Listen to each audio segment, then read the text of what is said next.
기도하시겠습니다.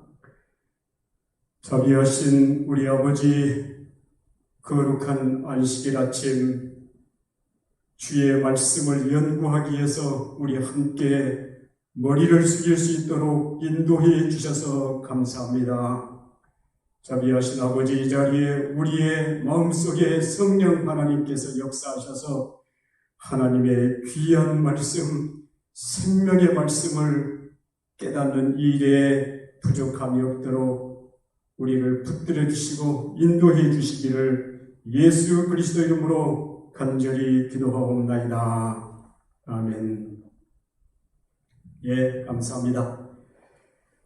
오늘은 12과, 벌써 12과가 됐습니다. 전할 가치가 있는 기별.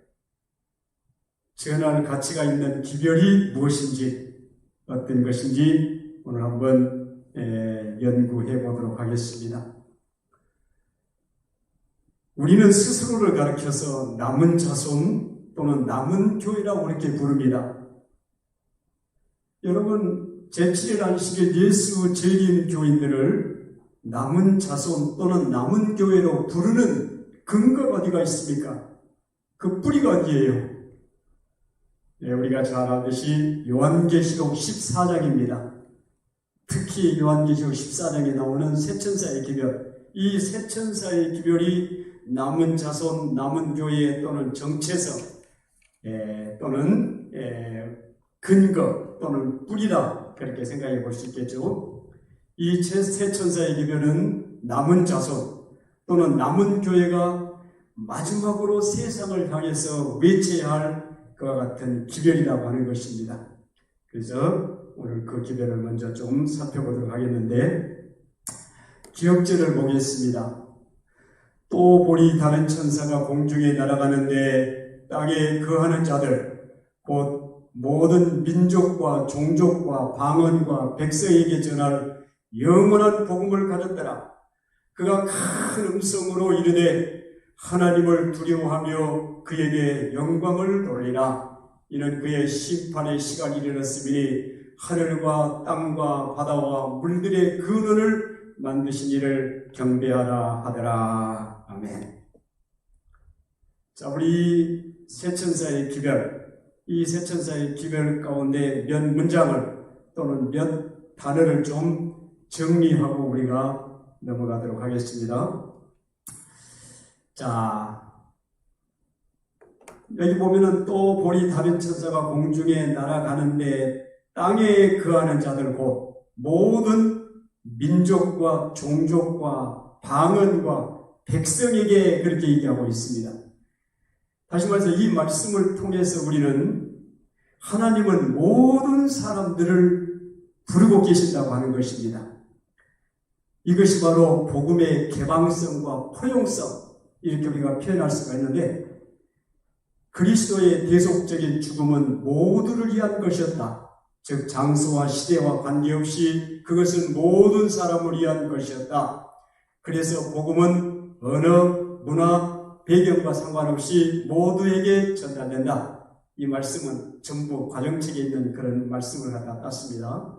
그리스도의 대속적인 죽음은 모든 사람을, 모두에게. 사실 시대와 어떤 환경에 관계없이, 시대와 장소에 상관없이 이 말씀이 선포되었기 때문에 여러분들이나 저나 이 말씀을 접하게 되었고, 우리가 이 복음의 축복을 우리가 누리고 사는 게 아니겠습니까?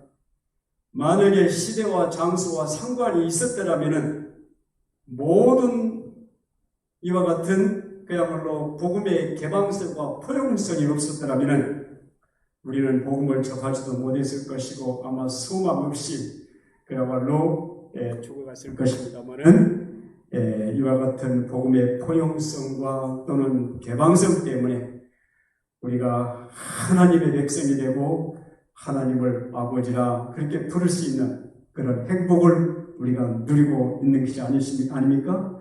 그래서 복음은 그야말로 모든 사람들을 위해서 하나님께서는 모든 사람을 부르고 계신다고 하는 사실을 하나님의 복음을 전하는 선교를 하는 사람들이 가져야 할 하나의 첫 번째 인식이 아닌가 생각이 됩니다.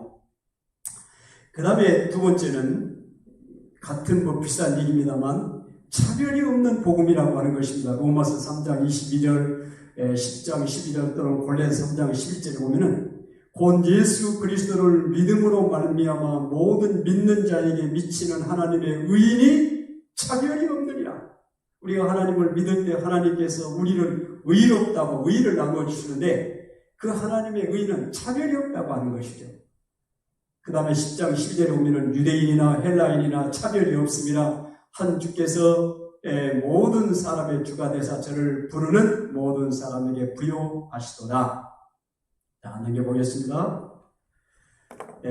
또 이 골로새 3장 11절에 보게 되면 거기는 헬라인과 유대인이나 할례당과 무할례당이나 야인이나 스구디아인이나 종이나 자유인이나 분별이 있을 수 없느니라.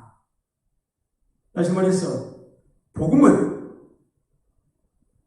어떤 신분이라든지 직이라든지 성이라든지 전혀 관계없이 종이나 자유인이나 남자나 여자나 모든 인류를 하나님께서 차별 없이 부르시고 계신다는 사실을 우리가 기억하고 우리도 정말 다른 사람들을 대할 때에 그리고 복음을 전할 때 이와 같은 차별 없는 하나님의 정신으로 우리가 대해야 되지 않겠는가. 우리가 다른 사람들에게 늘 군림하는 그런 어떤 자세, 그야말로 다른 사람보다 더 낫다고 하는 그와 같은 자세를 다 내려놓고 그야말로 섬기는 그런 자세로 우리가 선교, 전도를 해야 되지 않겠는가. 이것이 바로 세천사의 기별이 주는 하나의 의미죠. 그 다음에 또 하나 우리가 알고 넘어갈 것은 이 복음, 영원한 복음이라고 그랬는데 영원한 복음이라고 하는 것은 예수 그리스도라. 다음에 영원한 복음, 우리가 복음 하게 되면 무슨 어떤 이 교리라든지 또는 어떤 논리, 어떤 도 이런 것 물론 그런 것도 포함되긴 하지만 진정한 복음은 영원한 복음은 바로 예수 그리스도라고 하는 것입니다. 그것은 예수님의 삶과 죽음과 부활이 음부의 권세를 이겼다는 놀랍도록 기쁜 소식이다. 예수님께서 이 땅에 오셔서 사시고 돌아가시고 부활하셨다고 하는 이 사건이 음부의 권세, 음부가 뭡니까? 죽음 아닙니까? 사망. 죽음의 권세를 이겼다는 놀랍도록 기쁜 소식이다. 다시 말해서 우리는 죽을 수밖에 없는 그야말로 음부의 권세 아래서 그야말로 우리가 죽을 수밖에 없는 그런 사람이었지만 예수님께서 이 땅에 오셔서 사시고 돌아가시고 부활하심으로 인해서 우리도 역시 마찬가지로 그와 같은 음부의 권세를 이길 수 있다고 하는 소식이죠. 복음은 전적으로 예수님에 관한 것이다. 그분은 우리를 위해 죽으셨고 지금 우리를 위해 살아계신다. 그분은 죄의 형벌과 권세로부터 우리를 구하기 위해서 오셨고 죄의 현실로부터 우리를 건지시기 위해서 다시 오실 것이다. 그분은 죽으셨고 지금 살아계시고 다시 우리를 데리러 오실 것이다. 이것이 바로 복음이 아니겠습니까? 그분은 우리가 당할 죽음을 죽으셨고 너희가 먹는 날에는 정령 죽으리라. 그야말로 필사의 운명을 그야말로 숙명처럼 짊어지고 살아야 하는 우리를 위해서 그분이 대신 죽어주셨고 그래서 우리를 살리시고 우리는 이제는 그분이 누릴 삶을 우리가 누리고 산다고 하는 것 얼마나 참 복음이 좋은 것이고 행복한 것인지 모르겠습니다. 영원한 복음에 대해서 우리가 이렇게 아시고 자, 그 다음에 이제 넘어가겠습니다. 이제 1소지에 가게 되면은 베드로가 말하는 현재의 진리, 이러므로 너희가 이런 것들을 알고 현재의 진리에 굳게 서 있지만 나는 항상 너희로 이런 일들을 기억하게 하는데 소홀히 하지 아니하겠노라. 베드로서 1장 12절 킹 제임스 버전에 나오는 성경인데 원래는 현재의 진리를 이미 있는 진리라고 이렇게 얘기합니다만 현재의 진리로 영어로 이렇게 나옵니다. 우리가 보통 진리하게 되면 크게 두 가지로 나눌 수가 있습니다. 하나는 보편적 진리가 있고 하나는 현재적 진리. The Universal Truth에서 보편적이고 우주적인 진리가 있는가 하면은 그 다음에 The Present Truth, 현대 진리, 현재 진리 또는 현대 진리라고 하죠.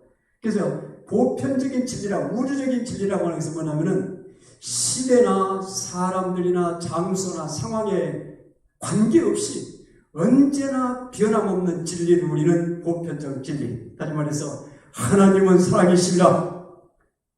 하나님의 사랑이 십자가를 통해서 나타나시는 그와 같은 진리들. 정말 시대나 환경이나 사람이나 장소나 관계없이 변함이 없는 진리를 우리는 보편적 진리라 하고, 현지적 진리라고, 현대 진리라고 하는 것은 무엇이냐면은 그 시대마다 하나님께서 필요 적절한 진리를, 기별을 보내십니다. 다시 말해서 노아 홍수 때의 현대의 진리가 뭐였을까요? 현재적 진리라고 하는 것은 120년 후에 뭐가 올 것이니까? 노아 홍수가 올 것이니까 홍수 준비하고 다 어디로 돌아라? 방주로 들어와라. 그것이 노아 당시 때 현대 진리였어요. 현재적 진리. 그 다음에 쭉 내려가서 이제 예를 들어서 우리 교과에서는 저 애국도 나오고 그 다음에 여러 가지 나옵니다만, 우리가 좀 더 쉽게 설명하자면은 바벨론 시대, 포로 시대 때의 현대 진리는 뭐였을까? 70년이 되게 되면 이스라엘 백성들이 어디로 돌아올 것이다? 예루살렘, 이스라엘로 다시 하나님께서 돌아오게 하신다고 그랬어요. 그러니까 70년 포로 후에 그때 당시에 현대 진리는 이스라엘 백성이 어디로 돌아가라? 예루살렘으로 돌아가라고 하는 것이 현대. 예수님께서 예루살렘 성이 완전히 멸망되실 것을 돌 위에 천 놓이지 않고 어떻게 될 것이다? 다 무너뜨려질 것이다. 그때 너는 어떻게 하라? 너희는 도망가라고 그랬어요. 그래서 그때 당시에 현대 진리는 예루살렘을 피해서 도망가는 것이 바로 현대 진리였어요. 그렇다면 이렇게 시대마다 하나님께서 필요한 것과 같은 진리들을, 기별들을 보내셨는데, 마지막 시대의 현대 진리는 뭐겠느냐 말이에요. 마지막 시대. 이 마지막 시대 현대 진리가 무엇인지 우리가 아는 게 굉장히 중요합니다. 왜냐하면 노아 당시 때도 그렇고, 그때 당시에 그 기별을 제대로 그야말로 무시해버렸던 사람들은 다 멸망당했어요. 이 마지막 시대에 하나님께서 보내는 현대 진리가 무엇이겠는가? 그것이 바로 월요일 소지에 나오는, 월요일 소지에 나오는 얘기입니다. 방금 다 얘기했던 것이죠. 하나님께는 언제나 2차적 이 시대에 주어진 기별이다. 하나님의 기별은 언제나 시대색을 가지고 있다. 그 시대와 상황에 맞게 선포되고 주어진 기별이랍니다. 그런데 동시에 그 기별은 시대를 뛰어넘어 모든 사람들에게 주는 메시지도 담고 있다고 하는 것 넘깁시다. 자, 그러면은 이 시대를 위한 현대 진리는 무엇인가? 현대 진리가 굉장히 중요하다고 하는 사실을 우리가 기억하고, 그 현대 진리를 우리가 믿고, 그 다음에 그 현대 진리를 알지 못하는 사람들에게 가르쳐주고, 그 진리를 우리의 생활 속에 그야말로 살아내야 한다고 하는 것이죠. 특별히 요한계시록에 나오는 종말의 주제에 해가지고, 종말은 언제입니까? 종말은 마지막 시대죠. 그래서 마지막 시대에 주시는 하나의 기별이다. 종말의 주제, 이렇게 얘기하고 있죠. 그러니까 사실 요한계시록이라고 하는 책은 종말의 때를 위해서 기록된 책이라고 했어요. 그러니까 이 요한계시록 전체가 사실 무슨 진리다? 요한계시록 전체가 현대 진리라고 할 수 있겠죠. 특별히 요한계시록 14장에는 굉장히 중요한 기별들이 들어있어요. 오늘 14장에 나오는 부분이 대부분입니다. 읽어보겠습니다. 요한계시록은 종말의 때를 위해 기록된 책이다. 그렇다면 그 책에서 중요하게 다루고 있는 주제는 무엇일까? 가장 핵심이 되는 주제는 무엇보다도 예수님의 재림이다. 계시록은 처음부터 끝까지 그 모든 기별의 초점이 예수님의 재림에 맞춰져 있다. 요한계시록에 여러 가지 이제 기별들이, 특별히 오늘 우리가 공부할 것이 현대 진리로서 예수님의 재림, 그 다음에 두 번째는 추수, 세 번째는 세천사의 기별, 이 세 가지를 우선 먼저 살펴보도록 하겠습니다. 자, 요한계시록은 처음부터 끝까지 그야말로 재림의 초점이 맞춰져 있다고 하는 것이죠. 자, 잠깐 읽어보게 되면 요한복음의 시작이 바로 이제 7교회가 나오는데, 7교회 나오기 바로 직전에 무슨 얘기냐면은, 보라, 또는 볼지어다, 구름을 타고 오시리라. 각인의 눈이 그를 보겠고 그를 찌른 자들도 볼 터이요 땅에 있는 모든 족속이 그를 인하여 애국하리니 그러하리라. 아멘. 요한계시록 시작부터 예수님의 재림을 얘기하고 있죠. 11장 15절에 보면은 의인들이 장차 왕노릇하는 장차 있을 그리스도의 왕국에 대해서 이야기하고 계시록 14장 14절부터 보게 되면은 인자 같은 이가 한 손에 예리한 낫을 들고 추수하러 오시는 장면 재림이죠. 요한계시록 19장 11절부터 보게 되면은 백마를 타고 심판하시러 오는 인자를 묘사한다. 이처럼 계시록은 매 중요한 단락마다 예수님의 재림을 이야기하고 있다는 말이죠.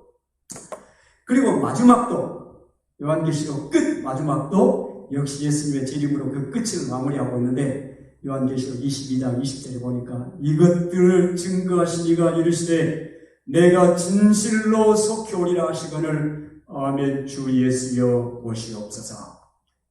계시록의 핵심 주제는 예수님의 재림이며 우리는 그분의 사랑과 구원을 받아들이도록 세상의 모든 사람들을 초대하라는 선교 사명의 부름을 받아야 한다. 다시 말해서 이 시대의 현대 진리는 예수 그리스도의 재림입니다. 이 재림을 우리가 생활 가운데서 어떻게 재림을 준비하며 사는지 우리 자신이 깨닫고 또 그렇게 살고 그것을 어떻게 다른 사람들에게 전하도록 하나님께서 우리에게 사명을 주셨다고 하는 이 인식을, 이 생각을 우리가 결코 잊어버려서는 안 되겠다고 말이죠. 자, 예레시에 있는 말씀 하나 보겠습니다. 증언무감 3권 432페이지. 그리스도의 재림을 위하여 준비하라. 형제 자매들이여 하늘 구름 속에서 강림하실 그리스도의 재림을 위하여 준비하기를 강권하는 바이다. 날마다 그대들의 마음에서 세상에 대한 사랑을 제거하라. 그리스도와 더불어 교제하는 것이 무엇인지 경험으로 이해하라. 그리스도께서 모든 믿는 자들에게서 찬양을 받으시며 오실 때 그대들이 평강 가운데서 그분을 맞이할 사람들 속에 있도록 심판을 준비하라. 예수 그리스도의 재림을 준비하라. 화이트에는 강력하게 준비하라 계속해서 준비하라고 말씀하시는데 왜냐하면 우리가 효과적으로 평강 가운데서 주님의 재림을 맞이하지 못하면 우리는 모든 것을 다 잃어버리는 것입니다. 우리는 파멸되는 것이죠. 성경에 보면 그런 말씀이 있죠. 사람이 온 천하를 얻고도 어떻게 온 천하를 얻고도 제 목숨을 잃으면 무엇이 유익하리요? 그래서 사도 바울 선생님은 날마다 자기를 쳐서 복종시켰다고 그랬죠. 내가 날마다 내 자신을 쳐서 복종시키면 내가 다른 사람에게 전파 후에 도리어 내가 자기가 버림을 받을까 두려워함이라. 그래서 우리의 삶이 정말 모든 초점이 예수님의 재림에 맞춰져 있어야 하고 여러분들이 무슨 삶을 살든지 어떤 일을 하고 사시든지 간에 우리의 삶 속에서 우리의 초점은 우리의 생각의 초점은 언제나 예수님의 재림에 맞춰져 있어요. 어떻게 하라고 했다? 날마다 그대들의 마음에서 세상에 대한 사랑을 제거하라. 우리가 하고 있는 일에 너무 애정을 둬서는 안 돼요. 날마다 마음속에서 예수님의 재림을 준비하는 일입니다. 날마다 그대들의 마음에서 세상에 대한 사랑을 제거하라. 그 다음에 두 번째는 그리스도와 더불어 교제하는 것이 무엇인지 경험으로 이해하라. 여러분들이 그리스도와 더불어 함께 교제하는 것이 무엇인지 여러분들이 경험하고 계십니까? 우리가 늘 주님을 내 마음속에 모시고 이 교제라고 하는 것은 이 교제를 통해서 관계가 이루어지는데 이 교제나 관계의 핵심은 소통이라고 해요. 소통. 하나님의 말씀을 듣고 내가 성경을 펴서 하나님의 말씀을 듣고 또 나도 하나님께 말씀을 드리는 기도를 하고 이와 같은 생애가 뭐냐면은 바로 그리스도의 오심을 준비하는 것이다. 가장 중요한 것은 매일매일 삶 속에서 그리스도를 내 마음속에 모시고 그분과 교제하는 것. 이것이 바로 재림을 준비하는 중요한 이유라고 말씀하셨는데 사랑하는 성도 여러분들이시여 이 요한계시록에 보면은 작은 뿔이 어떻고 용이 어떻고 짐승의 뼈가 어떻고 물론 이런 것들도 우리가 관심을 가져야 되겠지만 그것보다도 더 중요한 것은 뭐예요? 예수님의 재림입니다. 예수님의 재림을 효과적으로 준비하도록 이해하기 위해서 이런 작은 뿔이라든지 용이라든지 짐승의 뼈라든지 이런 것들이 그냥 나오는 거예요. 여러분들의 생활 속에 정말로 예수님의 재림에 대한 깊은 관심, 요즘에 모든 교회들에서 예수님의 재림에 대한 기별은 사라져버리고 없습니다.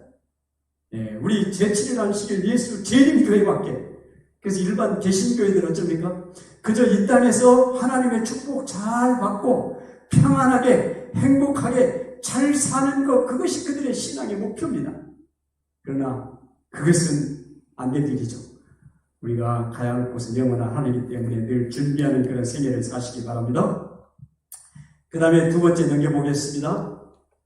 요한계시록에 나오는 종말의 기별 두 번째. 또 내가 보니 흰 구름이 있고 구름 위에 사람의 아들과 같은 이가 앉았는데 그 머리에는 큰 면류관이 있고 그 손에는 이한 낫을 가졌더라. 구름 위에 앉으시니가 낫을 땅에 휘두름에 곡식이 거두어지니라. 요한계시록 14장에 두 추수가 나오죠. 한 추수는 뭡니까? 곡식을 추수하는 것. 그 다음에 또 하나는 추수는 뭡니까? 여기 보니까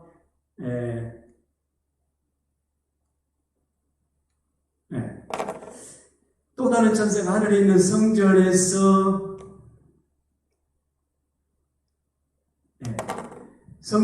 나오는데 또한 이한 낫을 가졌더라. 천사가 낫을 땅에 휘둘러 땅에 포도를 거두어 하나님의 진노의 큰 포도주 틀에 던짐에 성 밖에서 그 틀을 밟으니 틀에서 피가 나서 말굴레까지 닿았고 1600 스타디온에 퍼졌더라. 두 추수. 하나는 무슨 추수? 하나는 곡식 추수. 하나는 무슨 추수? 포도송이 추수. 곡식 추수는 의인을 추수하는 것이고, 그 다음에 하나는 무슨? 악인의 심판. 두 가지가 나오죠. 그래서 이 계시록 14장에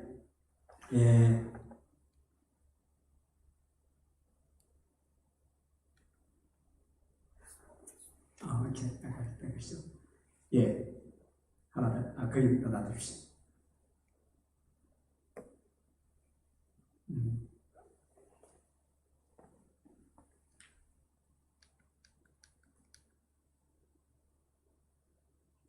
여기 놔두십시오. 하나 더 놔두십시오. 열매가 익으면 오케이. 우리가 그러면은 우리가 알곡으로 우리가 추수함을 우리가 입어야 되는데 이 수확물이 무엇인가 그게 중요하죠. 열매가 익으면 곧 낫을 대나니 이는 추수 때가 이르렀음이니라.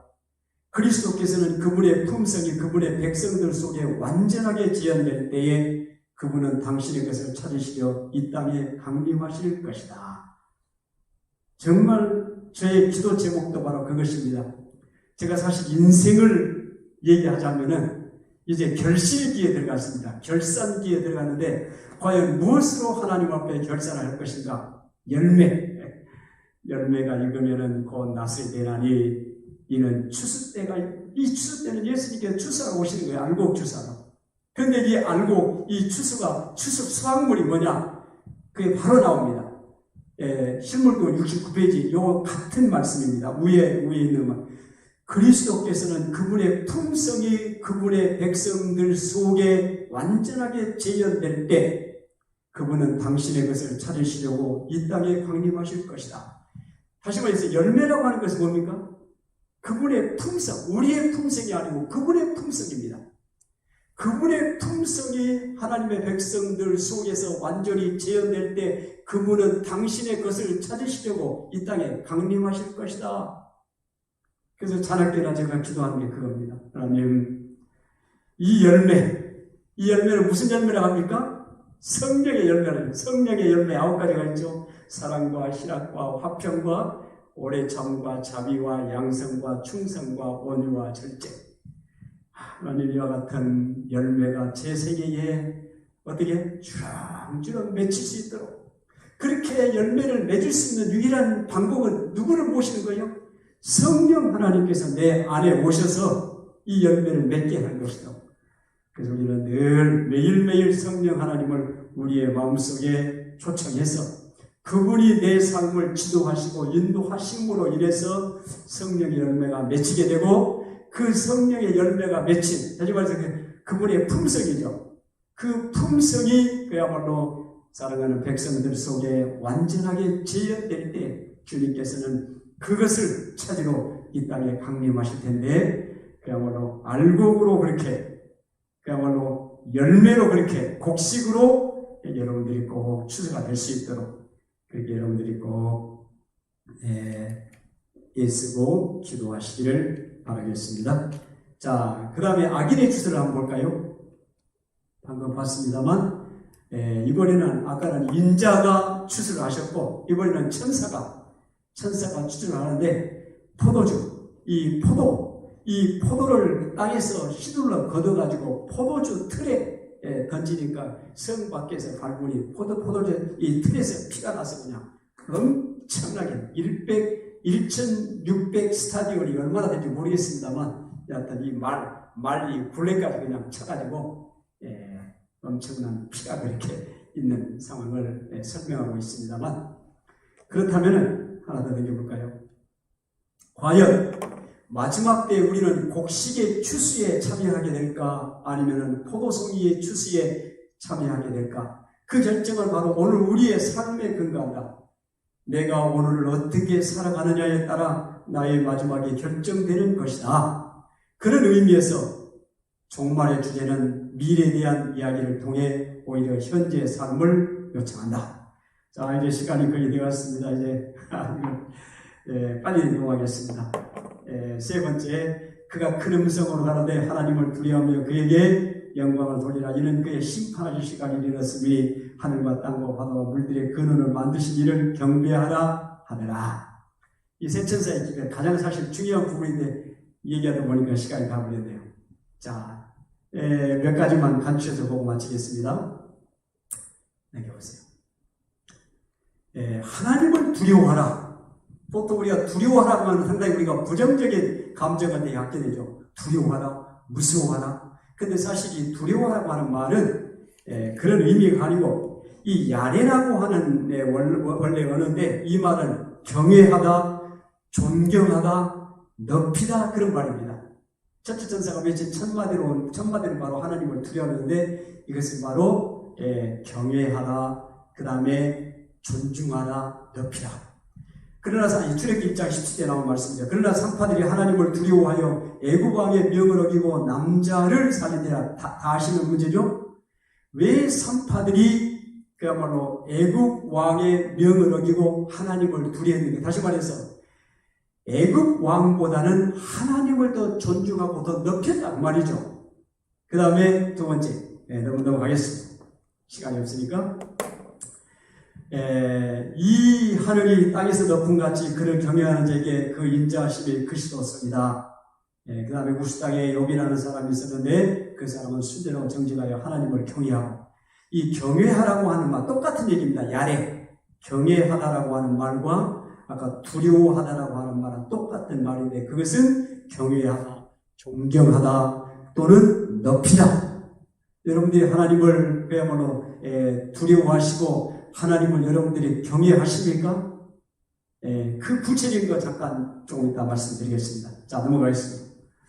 자, 그리고 그에게 영광을 돌리라. 다시 말해서 하나님을 두려워하는 마음, 이 두려워하는 것은 마음이겠죠. 하나님을 존경하고 하나님을 높이고 하나님을 경외하는 그와 같은 마음은 하나님께 영광을 돌리는 삶으로 이제는 이어진다는 말이에요. 마음에 하나님을 두려워하는 마음이 있고, 그것은 하나님께 영광을 돌리는 삶인데, 이 세 가지를 한번 연결시켜 보겠습니다. 성경에 보게 되면 하나님을 두려워하라고 하는 표현과 더불어 자주 등장하는 말이 계명을 지키라고 하는 말입니다. 자, 좀 볼까요? 하나님을 넘겨보세요. 그들이 항상 이 같은, 맞습니까? 아니죠. 네, 됐습니다. 그들이 항상 이 같은 마음을 품어 나를 경외하며 나의 모든 명령을 지켜서 그들과 그 자손이 영원히 복받기를 원하노라. 여호와를 경외함이 곧 지혜의 근본이요 그 계명을 지키는 자는 다 좋은 지각이 있나니. 넘겨보겠습니다. 사자가 알아서에 그 아이에게 내 손을 대지 말라. 아무 일도 그에게 하지 말라. 내가 내 아들 내 독자라도 내게 아끼지 아니하였으니 내가 이제야 내가 하나님을 경외하는 줄을 아노라. 이 말씀은 잘 아는 아브라함 얘기죠. 아브라함은 사실 믿음의 조상이 되기에는 부족한 사람이었어요. 그래서 결국 한 가지 시험을 허락하시는데, 명령하시는데 그게 뭐예요? 아들을 죽여서 제사 버리라. 그래서 아들을 죽여서 제사를 드린 그것은 하나님의 말씀에 뭐한 것입니까? 순종한 거예요. 그래서 하나님께서 말씀하시기를 아이에게 손대지 마라. 내가 이제야 내가 하나님을 경외하는 줄을 아노라. 아들을 죽이는 그 명령까지도 순종하고 그야말로 복종했으니 이제야 내가 하나님 경외하는 줄을 아노라. 이 일의 경험을 다 들었으니 하나님을 경외하고 그 명령을 지킬지어다. 이것이 사람의 본분이니라. 자, 정리하면은 하나님을 두려워하는 것은 무엇입니까? 하나님의 말씀에 순종하는 것입니다. 우리가 보통 하나님을 경외한다 했을 때 그냥 듣고만 그냥 읽고만 지나가 버리는데, 진정으로 하나님을 경외하고 하나님을 두려워하는 사람들은 반드시 뭐한다? 하나님의 말씀, 특별히 하나님의 말씀을 축약시켜 놓은 계명에 순종하는 그와 같은 삶, 이것이 하나님을 두려워하는 삶이고, 그렇게 살 때에 하나님께서 무엇을 받으신다? 하나님께서 영광을 받으신다. 이 부분이 굉장히 중요하고 상당히 코로나19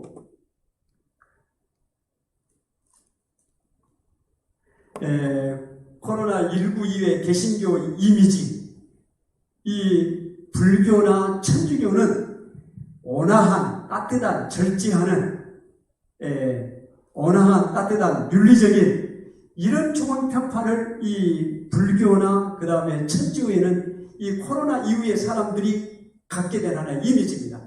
그런데 개신교는 어때요? 거리를 두고 싶은 이중적인 사기꾼 같은, 여러분, 이런 생활을 살게 되면 하나님께 영광이 되겠습니까? 아니죠.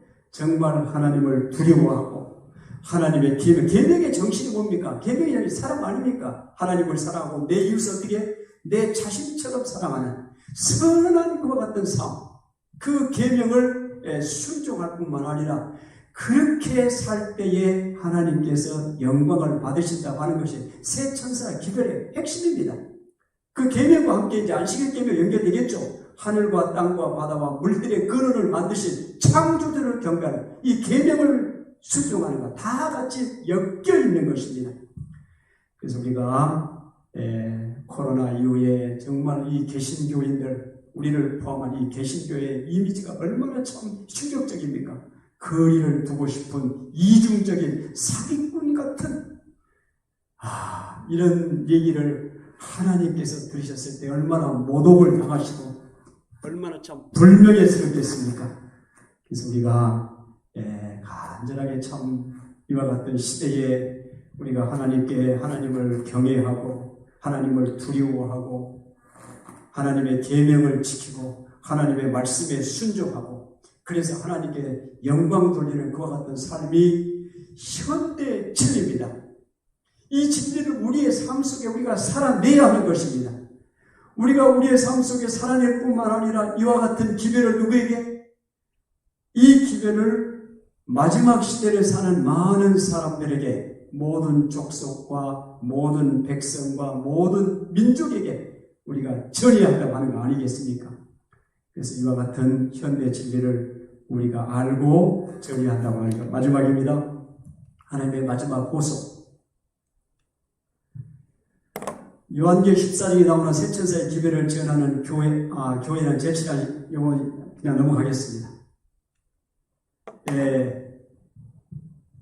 내 백성아 거기서 나와 그의 죄에 참여하지 말고 그가 받을 재앙들을 받지 말라. 요한계시록 18장에 나오는 계시록이 계속해서 악의 세력에 대해서, 영적 바벨론과 짐승의 표에 대해서 이야기하는 이유는 단 하나다. 하나님의 백성들로 하여금 그것을 어떻게 나오라는 마지막 보석을 하기 위한 것이다. 악의 세력에 대해서 영적 전쟁, 바벨론, 짐승의 표, 이와 같은 많은 이야기들을 하는 가장 중요한 이유는 내 백성아 그 타락한 어디에서? 바벨론에서 나오라고 하는 보석. 우리가 정말 이 바벨론에서 우리가 우리가 사실 그러니까 바벨론에도 하나님의 백성들이 지금 있다고 하는 것이죠. 그 백성들을 향해서 이 기별을 전해야 할 사람들이 제7일 안식일, 예수, 재림, 교인들 외에는 없는 것입니다. 왜냐하면 새천사의 기별 자체가 제7일 안식일 창조주를 경배하는 사람만이 전하게 돼 있어요. 일요일 교회 그야말로 태양의 날 일요일을 지키고 일요일날 예배드리는 하나님의 계명을 순종하지 않는 그 사람들은 이 뭡니까? 새천사의 기별을 전할 수가 없는 거예요.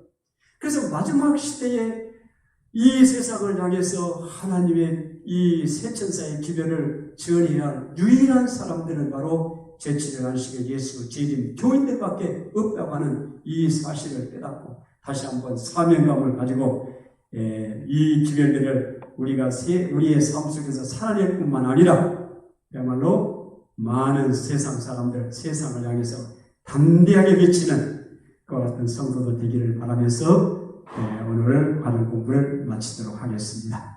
다 같이 묵상 기도하시겠습니다.